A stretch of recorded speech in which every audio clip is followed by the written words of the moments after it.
partir de agora no Jornal da Manhã. As últimas notícias do mundo digital com o professor André Weismann. Conexão Digital.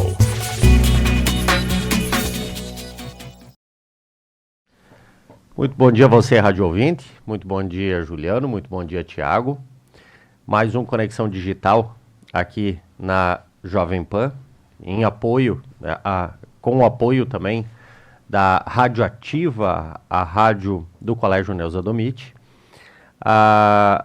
Eu gostaria de falar com vocês hoje sobre uma coisa que assim, tem me chamado bastante atenção de muitas pessoas que reclamam de sua conexão Wi-Fi dentro de suas casas, no caso, suas internets sem fio.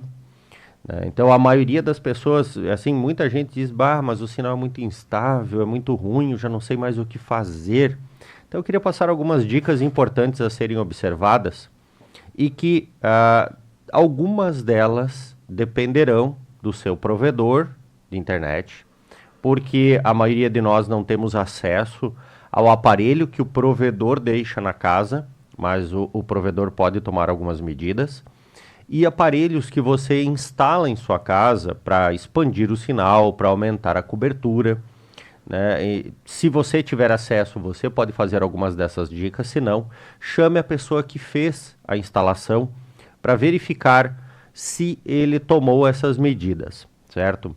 A primeira delas, quando você tem o sinal Wi-Fi, ele trabalha em duas medidas que são bastante importantes. Uma delas é a chamada de frequência, que é por aonde o sinal vai trafegar. Então, isso também influencia muito na distância que o sinal vai atingir. Então, muitas pessoas devem ter em suas casas hoje aparelhos que trabalham na faixa de 2.4 GHz e 5 GHz. Tanto que a maioria das pessoas colocam lá o nome da sua rede 5G. E a outra é só o nome da rede, para identificar as duas.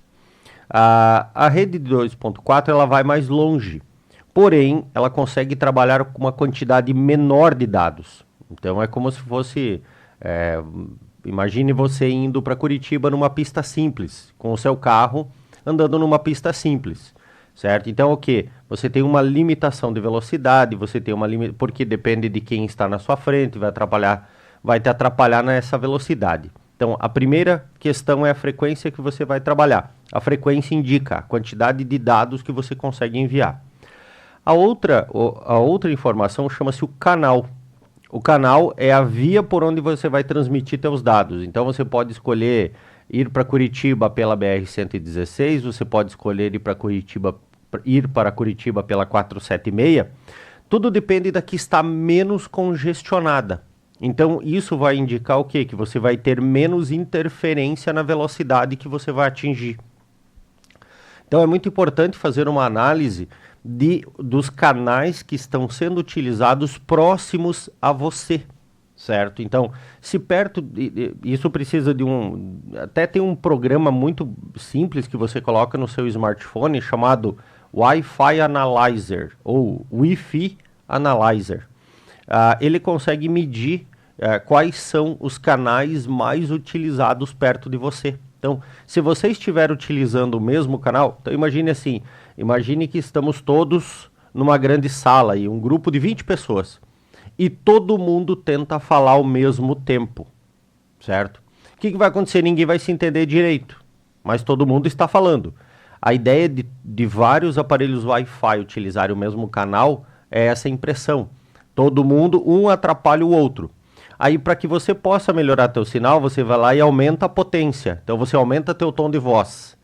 Começa a gritar. Os outros vão começar a te ouvir. Só que daí você vai atrapalhar a conversa dos outros. Aí, os outros vão lá e aumentam o tom de voz. Aumentam a potência do seu Wi-Fi. Quando vê, tá todo mundo um atrapalhando o outro.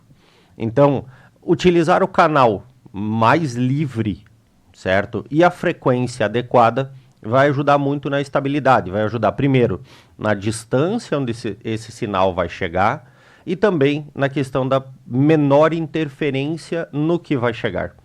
Então isso ajuda bastante na estabilidade do seu sinal. Então, primeira frequência, segundo canal. Outra coisa importante, os aparelhos que você vai utilizar para fazer essa expansão da sua rede. A maioria dos dispositivos que nós conhecemos no mercado tradicionalmente, aqueles mais baratos, eles são produzidos para atender um número extremamente limitado de pessoas. Então eles têm pouco processamento, eles basicamente são um mini computador. Então o que o pessoal chama de roteador sem fio, ele é um mini computadorzinho. Então ele tem um processador, ele tem memória, ele tem um sistema operacional. Como eles são limitados em termos de hardware, em termos de capacidade de processamento, se você mantiver dentro dele algumas funções ativas, isso vai consumir poder de processamento dele, que vai atrapalhar no tráfego do sinal. Então, uma das coisas que é importante você deixar desativado, a maioria desses aparelhos tem uma coisa chamada de logs. Então ele fica registrando, montando relatórios de acessos, alguns mostram relatórios de erro de conexão, relatório de quem se conectou na sua rede, relatório de quem se conectou, que hora e quanto de dados trafegou. Só que, na verdade, a maioria de nós não usa isso para nada. Você não faz uso disso. E isso vai consumindo o poder de processamento do seu aparelho. Então, uma das coisas importantes, se você tiver acesso ao seu roteador, que na verdade é um access point, é um ponto de acesso sem fio, se você tiver acesso a esse aparelho, procure aonde ele mantém os registros de atividade ou os logs de sistema e desative todos eles. Isso vai liberar processamento, vai liberar memória e vai liberar processador, deixando o seu aparelho um pouco mais livre para as demais funcionalidades. Tá certo? Então, isso ajuda bastante. Outra coisa muito importante é na hora que você vai distribuir esses aparelhos pela sua casa.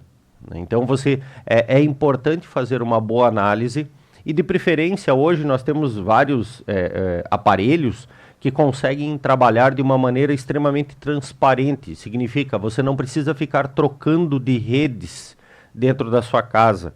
Você consegue construir uma única grande rede dentro da casa, do apartamento, da fazenda, não importa. E ali você não precisa ficar se preocupando em ficar trocando de redes. Então você constrói uma grande rede. Hoje nós temos aí a tecnologia mesh, ou a tradução seria malha. Mas o princípio de funcionamento mesh é basicamente como a internet funciona. É uma interligação de várias grandes redes trocando dados. Hoje a tecnologia mesh permite que você distribua vários aparelhos sem fio na sua casa, e estes aparelhos eles vão trocando dados entre si, permitindo que a sua conexão seja mais estável possível. Caso você não tenha condições de adquirir aparelhos já dentro dessa tecnologia mesh, você pode adquirir aparelhos access points ou roteadores tradicionais e pedir para a pessoa que vai configurá-la para você construir uma única rede dentro de um único nome, e fazendo uma análise de canais também, né, para que você utilize sempre o melhor canal. Se os aparelhos permitirem você utilizar o mesmo canal em todos eles, ótimo. Então você vai sempre trafegar entre todos eles de uma maneira extremamente fluida, sem você perceber, como se fosse o teu smartphone hoje na rede móvel. Você não fica se preocupando em que torre que você está conectado para ter acesso à internet. Você basicamente vai trafegando pela cidade e o teu aparelho vai se conectando. A mesma coisa você pode fazer dentro da sua casa. Então ficar uma coisa fluida, sem que você fique se preocupando aonde que está o melhor sinal, a que hora, a que momento, qual aparelho que eu vou me conectar. Então dá para você, tanto dentro de uma rede mesh, com os aparelhos específicos, tanto construindo uma rede bem equilibrada, bem equalizada, utilizando dispositivos Wi-Fi tradicionais. Então, fazendo uma boa análise do ambiente, os melhores pontos aonde você colocar esses aparelhos, para que a sua internet fique extremamente fluida e você aproveite da melhor maneira possível. Então, primeiro, fazendo uma boa análise de frequência, qual é a melhor frequência a ser utilizada, o melhor canal a ser utilizado para você ter a menor interferência possível, conseguir ali trafegar o máximo de dados que a sua conexão permitir, fazendo uma boa distribuição dos aparelhos, certo? Aproveitando bem. Muitas vezes dá para regular a potência, a força que esse sinal vai ter. Então, nem sempre um sinal com uma latência muito grande vai ser bom.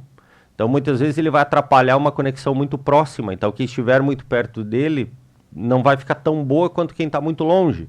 Então, isso tudo são análises que precisam ser realizadas. Então, não é só tirar o aparelhinho da caixa e ligar ele na tomada.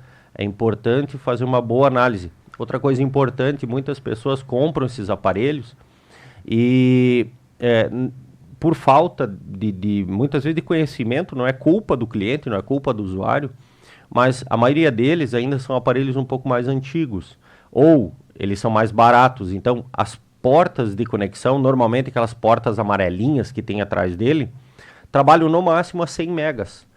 Se você tiver uma internet com mais de 100 megas, você vai ter uma limitação nessa porta. Então, se você puxar um cabo de rede para compartilhar a tua conexão entre os aparelhos, ali você está criando uma limitação. Então, se você tiver uma internet com mais de 100 megas, essa porta, tudo que for via cabo de rede, vai ficar limitada a velocidade dessa porta. Então, procure pelo menos GigaLAN ou 1000 megas, que esse aparelho tenha essa porta